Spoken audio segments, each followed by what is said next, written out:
有些人来相亲啊，你就是扯犊子。有一姑娘很坚定的丁克主义啊，来参加相亲会，埋怨别人怎么不接受。大姐，你给人断子绝孙，你让别人怎么接受啊？气得我是血压乱窜啊！有2天没发视频了，办相亲会去了，办了4场，忙得要命。今天上午呢是硕博专场相亲会，人不多。会上呢就发生了一件很有意思的事情。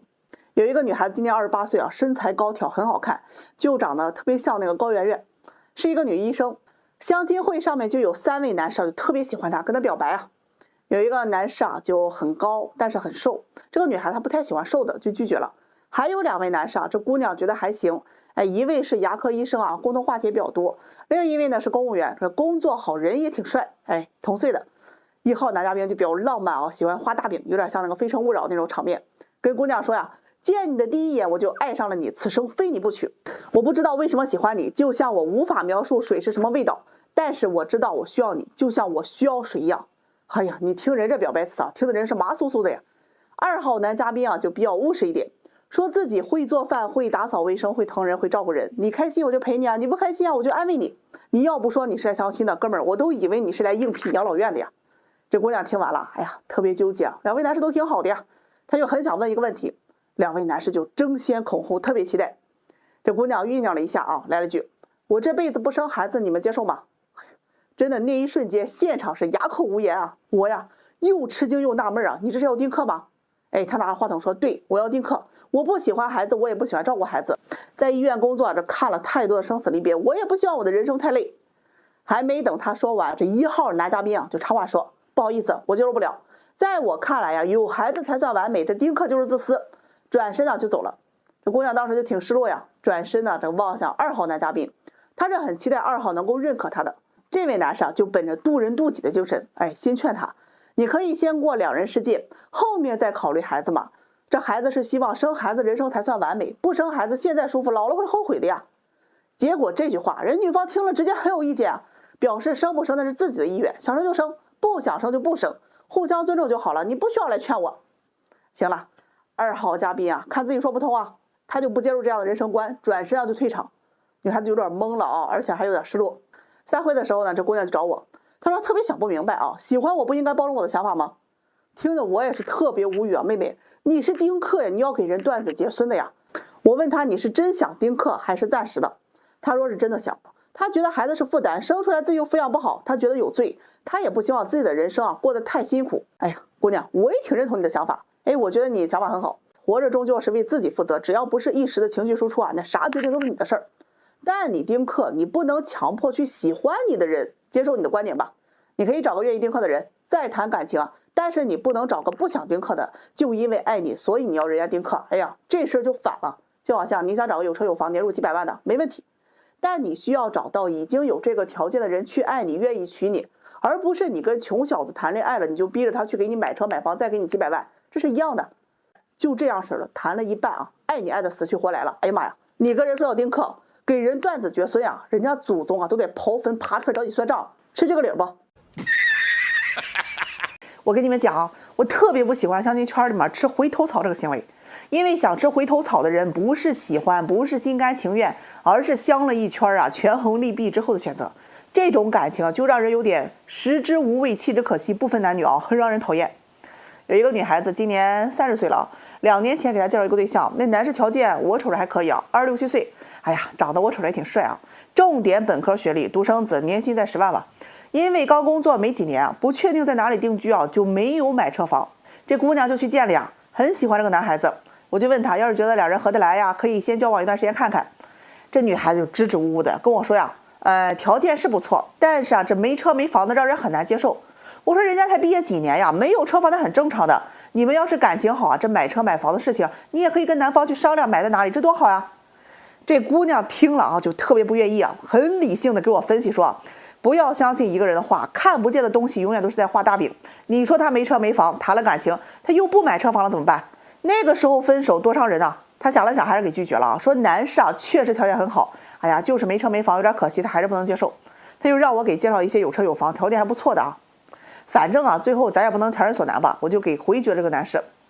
再后来，我就给这个姑娘介绍了有好几位啊有车有房的，但是他不是觉得这个男孩子长得丑，就是觉得那个学历不高啊，工作不好，要么就是觉得这个男孩子啊情商不够，不能够给他提供一些情绪价值。这么拖拖拉拉的相了2年，哎呀，我养的刺猬都找对象了，他还没找着。哎呀，去年我就有点着急了啊，劝他别太挑了。女孩子年龄很重要的，你自己条件就算再好，一旦过了30岁，这资源一定会呈断崖式的下降。哎呀，这姑娘反正啊也没听心里去，还是悠哉哉的这个挑着，就是想找个有车有房的外形有眼缘能赚的。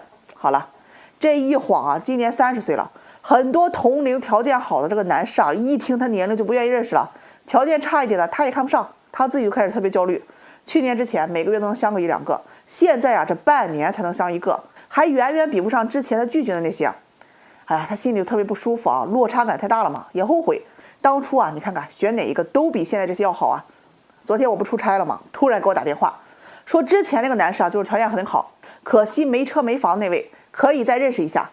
哎呀，我一听啊，刚开始还有点懵啊，后来一反应过来，你有没有搞错啊？这都过去2年了，你想着回头来了？他想了一下呀，说这么多男士里面啊，就这个男生比较中意，哎，也比较心动啊。虽然没车没房，但又细想了一下，男士的能力和家庭条件，买车买房应该不成问题。他愿意和男士啊先交往一段时间看看。哎呀，听完我顿时特别无语啊！大姐2年了，你要吃回头草，你得看看草还有没有吧。他又和我道歉啊，说自己啊年轻无知啊，错过去了，现在也后悔了，让我帮忙给说说好话，再给撮合一下。我这人吧啊，遇到这种事情啊，他脾气不太好，这忙我不帮，我给你说好话，那不是害人家吗？你也真有意思啊！当初嫌弃别人的时候，兔子穿鞋那跑得比谁都快，现在跳了一圈没有合适的，回头找了，你这不是爱是自私。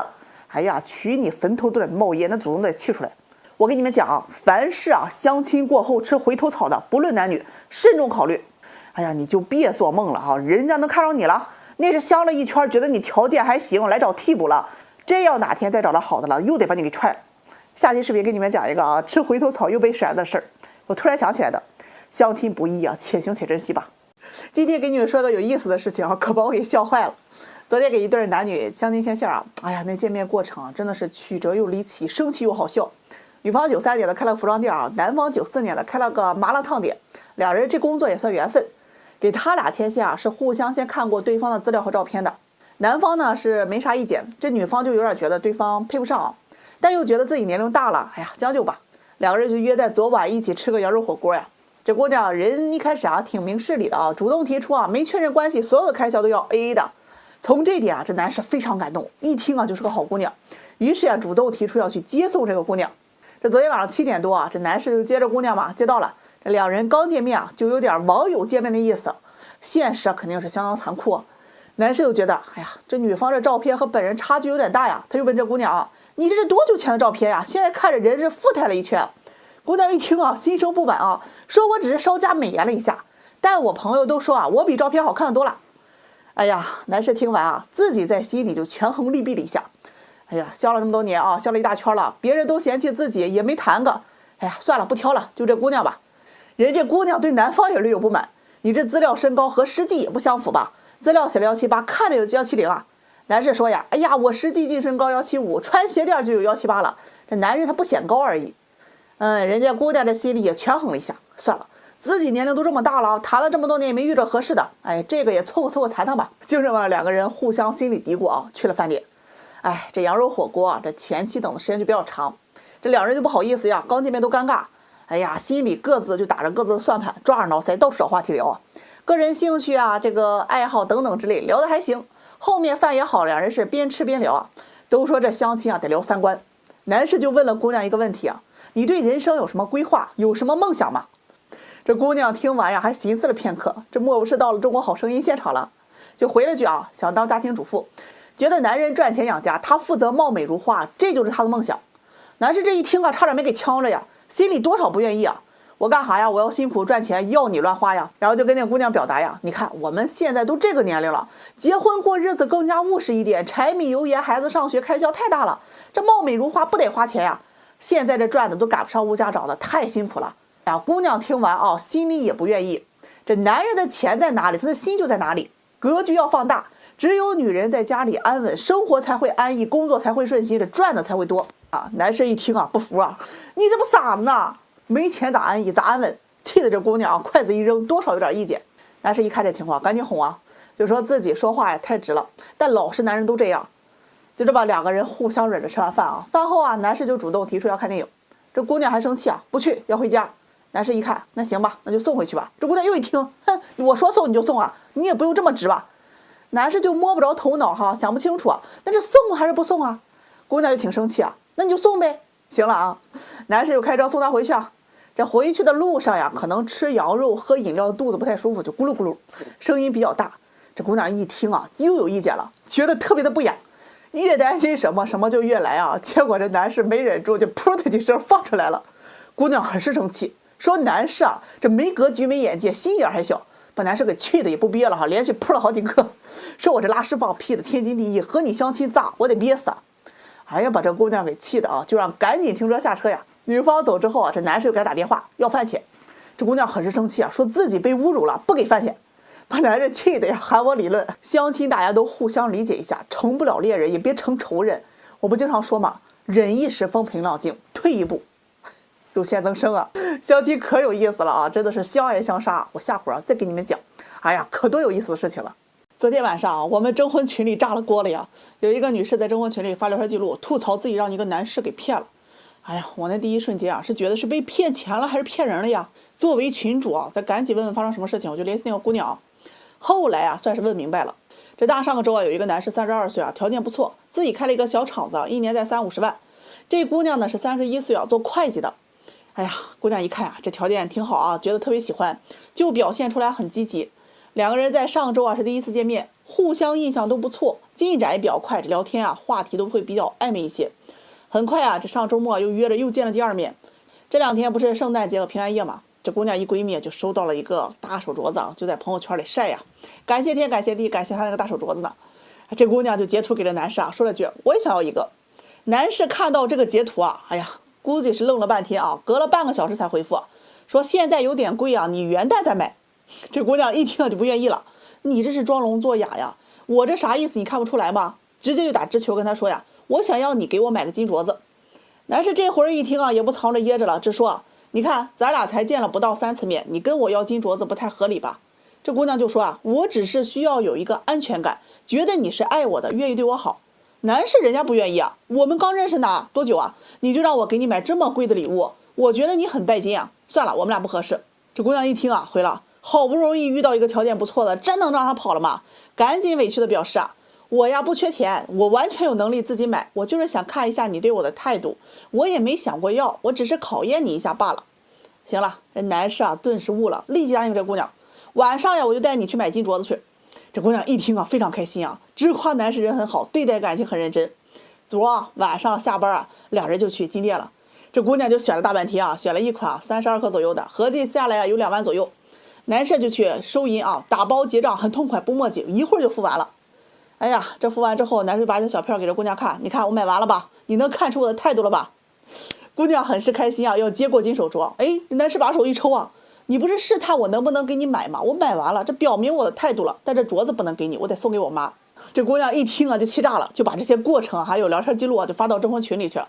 男士也在群里啊，就看这群里他俩人还有一帮人啊在群里是你一句我一句的吵啊，直到把这个姑娘给踢出群啊才安静。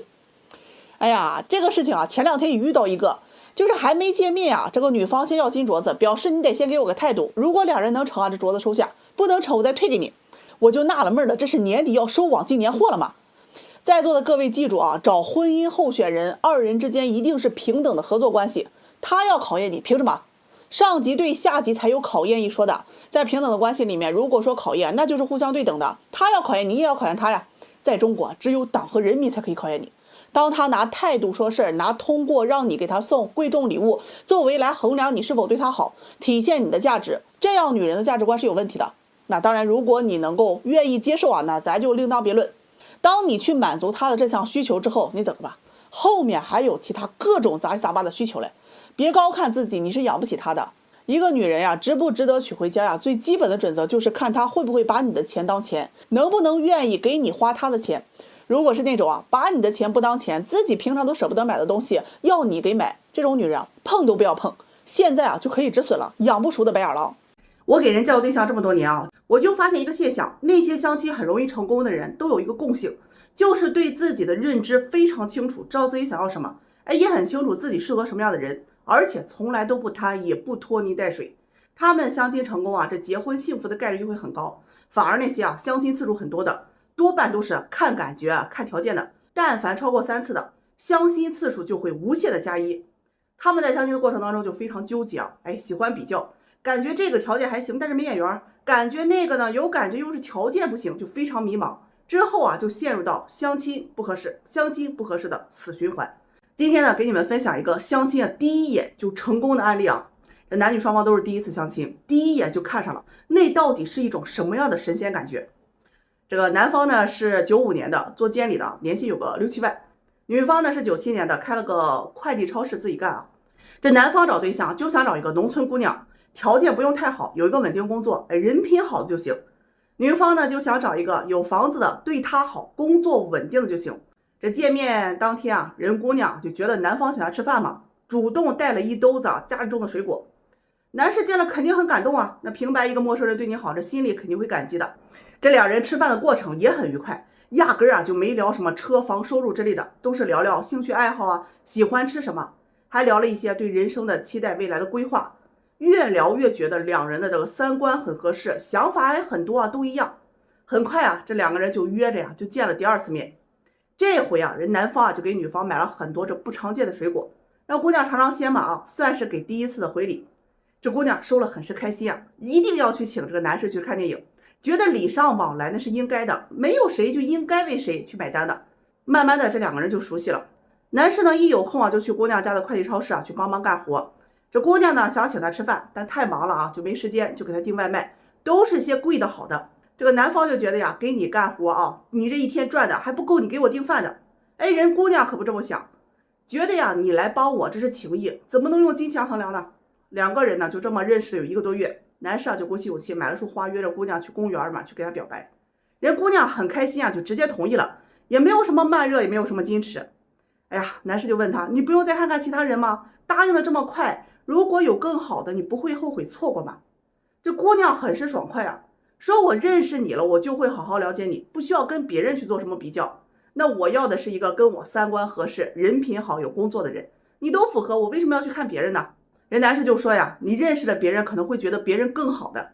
这姑娘就说我天天收快递，心里很清楚，找对象就跟逛淘宝一样，我想买什么我直接去搜，价格合适好评多我就直接下单反而你比较多了，压根就不知道哪一款好，眼都挑花了。有一次男士这个手在工地上受伤这姑娘是两边跑去照顾，从来都不嫌烦。他觉得两颗心在一起，互相理解和照顾，人才能过一辈子中秋节呢，两人互相去家里见了父母，双方父母都很满意。这个两家就定了亲约定彩礼6万8，女方陪嫁一辆将近10万的汽车，定在了农历10月16订婚，准备腊月去结婚。你们听完就会发现故事其实很普通的，但是又很温馨。相亲其实不难，遇到幸福也很容易。你要先明确自己的择偶方向，确定目标，摆好心态再行动。不要自己没车没房就要去追那要车要房的，自己今年35岁非要娶那25的。搞清楚自己的相亲定位什么样的人才合适你，那很重要，千万别盲目去做舔狗。好了，下课，幸福的讲完了，下期又得吐槽不幸的了。